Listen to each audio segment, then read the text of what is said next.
Gadis itu ceroboh dan menjatuhkannya. Tanda cinta dengan tunangannya, menyebabkan dia menjadi curiga padanya. Lagi pula, inilah yang dia berikan padaku. Namun jika rusak, Anda tidak peduli. Bahkan para pekerja pun tahu. Tinsou sangat tertarik dengan bola kristal ini. Teodich adalah tunangannya tapi dia tidak mengetahuinya. Tinsou menatapnya lagi dan dia masih tidak bereaksi. Tidak mengetahui bahwa dia menyamar sebagai saudara perempuannya untuk bersama Tinsou. Jadi banyak sekali cerita tentang Tinsou dan adiknya. Kamu tidak tahu, keesokan harinya, mereka berdua pergi ke perusahaan. Tinsou tiba-tiba merasakan sakit kepala yang hebat. Ke rumah sakit, dia teringat akan perjanjian yang pernah dia buat dengan Tien Nim. Tin, jadi, Anda dapat yakin, aku pasti akan memegang tanganmu erat-erat. Jangan menghabiskannya. Melihat hal tersebut, Teodich merasa bersalah dan menjadikan rekam medis sebagai alasan. Tanyakan sesuatu pada Ibu Tinsou. Ketahui kisah bola kristal. Katanya seorang wanita muda memberikannya. Sebelum pindah untuk tinggal bersamamu, kamu membawaku bersamamu. Malam itu dia membeli bola kaca yang sama. Disumbangkan ke Tinsou, malah menjelaskan tadi malam karena terlalu menegangkan. Jadi jangan katakan apapun. Tinsou menerima bola kristal itu. Bahagia seperti anak kecil. Jadi dia berkata dia akan lebih mencintainya di masa depan. Teodich mendengar ini dan tidak senang sama sekali. Karena dia takut bila Tinsou mengetahui kebenarannya. Akan meninggalkannya di tengah malam. Tinsou bermimpi dan mengingat masa lalu. Kami memasukkan akta nikah ke dalam kotak. Itu tidak akan pernah hilang. Jadi itu masih pagi keesokan harinya. Segera pulang untuk mencari kotak penting itu. Saya mencari setengah hari dan tidak menemukan hasil apapun. Ternyata ibuku mengambilnya. Melihat akta nikah buatan sendiri dengan nama musuh tertulis di atasnya. Dia tersenyum puas. Karena itu membuktikannya. Kekhawatirannya sebelumnya tidak berguna. Dia segera mencari Teodich. Menyatakan bahwa dia berharap untuk segera mendaftar. Manfaatkan kesempatan ini untuk memintanya mendapatkan akta nikah dan membuatnya sendiri. Menyimpannya sebagai kenang-kenangan. Mendengar ini, saya tercengang. Karena dia tidak mempunyai akta nikah buatan sendiri.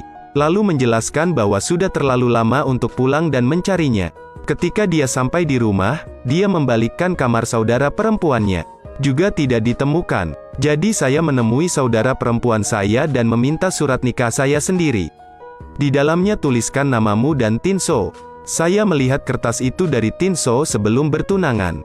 Jadi nama yang ada di dalamnya sudah diubah atau diperbaiki. Jika orang yang pertama kali bersamanya adalah Anda, maka Anda dan dia pasti akan pergi sampai akhir.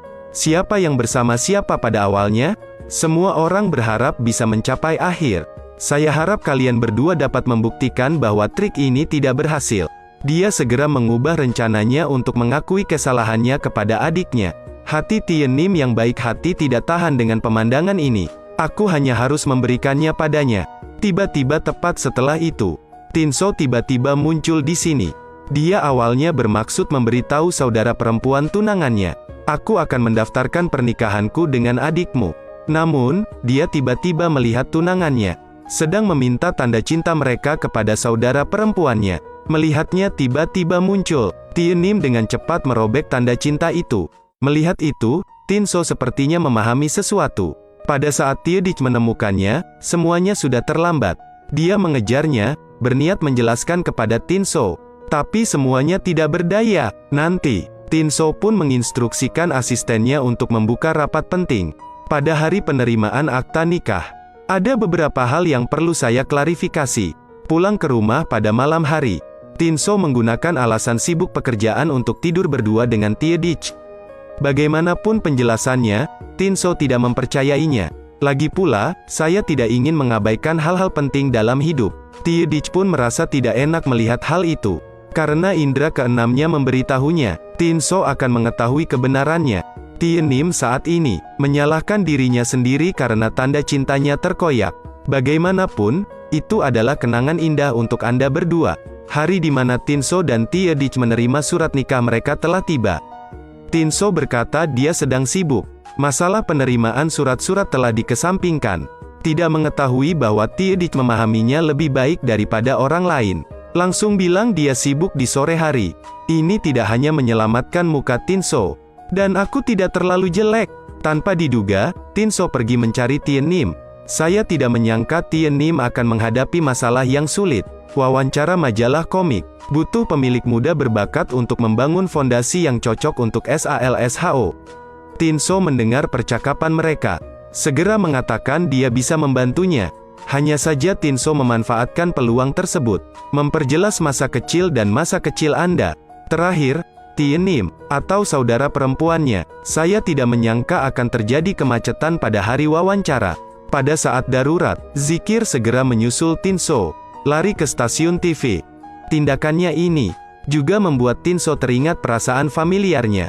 Ketika dia masih muda, Tinso segera melarikan diri. Jika tidak, dia tidak akan bisa melihat matahari terbenam.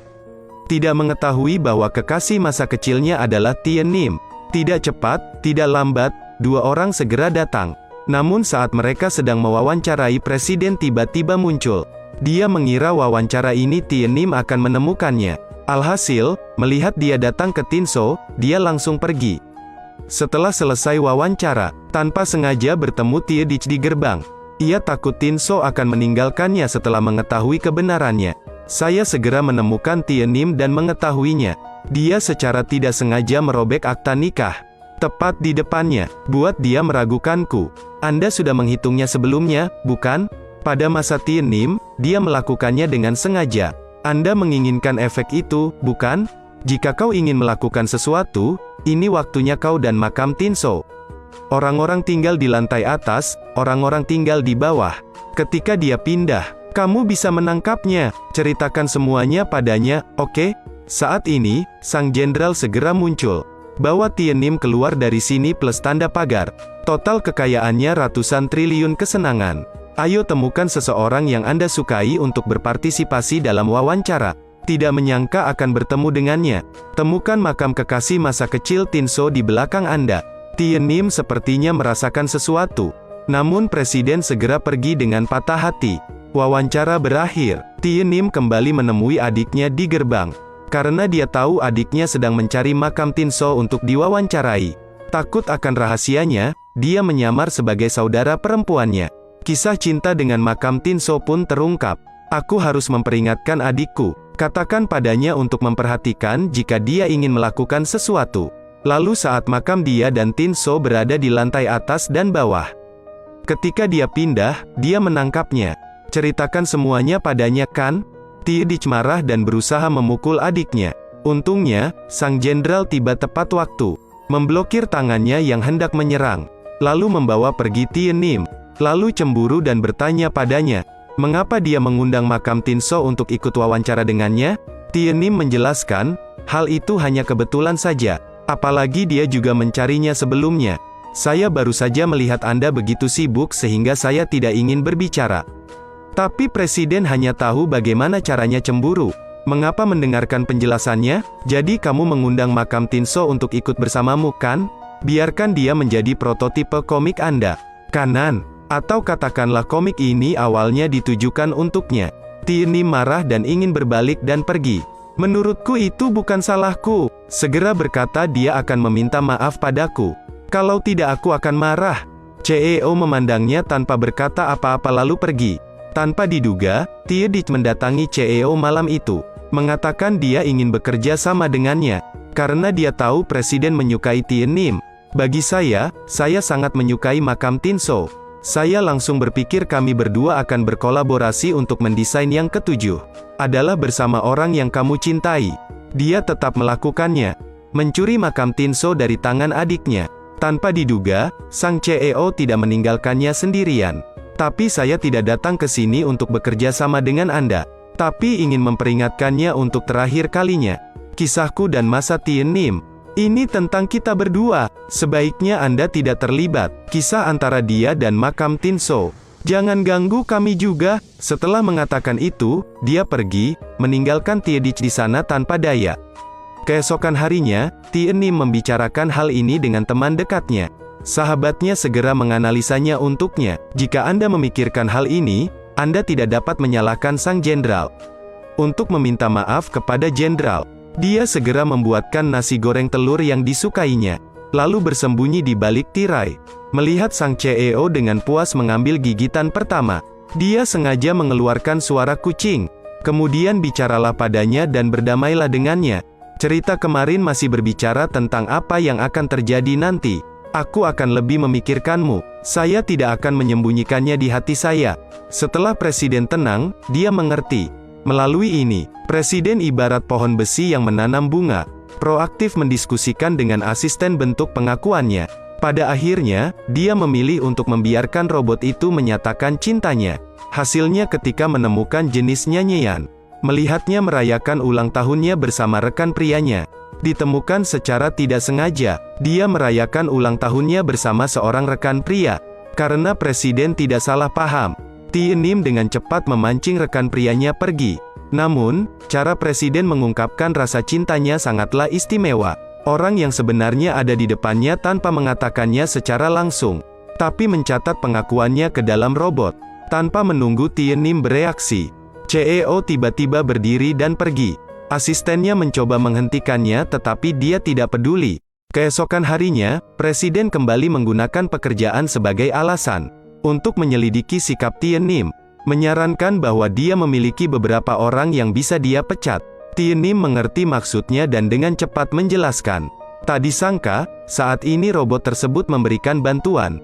Pada masa Tie Nim, aku menyukaimu menjadi pacarku. Sedetik kemudian, dia dengan malu-malu mengambil robot itu dan melarikan diri. Mustahil untuk tidak mengatakannya, ia pantas menyandang predikat lajang berusia 35 tahun dari rahim ibunya. Tie Nim mengira Presiden sedang bercanda. Anda harus menemukannya dan menanyakannya dengan jelas. Tanpa diduga, dia begitu stres hingga mencoba membuat makan malam. Padahal nasi gorengnya sudah jadi arang. Tapi dia tetap keras kepala ingin makan. Tanpa menunggu Tie Nim berbicara, dia pingsan. Membuat Tie Nim mengira dia diracun. Untungnya, itu hanya membuatku sangat lelah hingga aku koma. Tidak ada yang perlu dikhawatirkan, sehingga Presiden melihatnya sebagai sebuah peluang. Karena memiliki lebih banyak waktu dengan Tie Nim, dia selalu berpura-pura tidak sehat. Waktunya telah tiba. Dia mengeluarkan robot itu lagi dan mengatakan dia telah memperbaikinya. Tie Nim membenarkan bahwa Presiden tidak bercanda, juga secara tidak langsung menerimanya. Keesokan harinya Presiden tiba di depan pintu, mempunyai ilusi bahwa Tie Nim telah menyiapkan nasi dengan cermat. Menungguku kembali, apakah kamu puas? Sangat puas. Memikirkannya saja, sudut mulutku tidak terlalu melengkung. Siapa sangka saat masuk ke dalam rumah, tidak ada apa-apa. Tie Nim bahkan tidak ada di rumah. Dia segera meneleponnya, tanpa menunggu Tie Nim menjelaskan. Presiden segera memarahinya. Setelah berbicara, tutup telepon. Menunggu dengan tidak sabar untuk keluar dan melihat. Hasilnya terlihat, Tie Nim kembali duduk di mobil rekan prianya.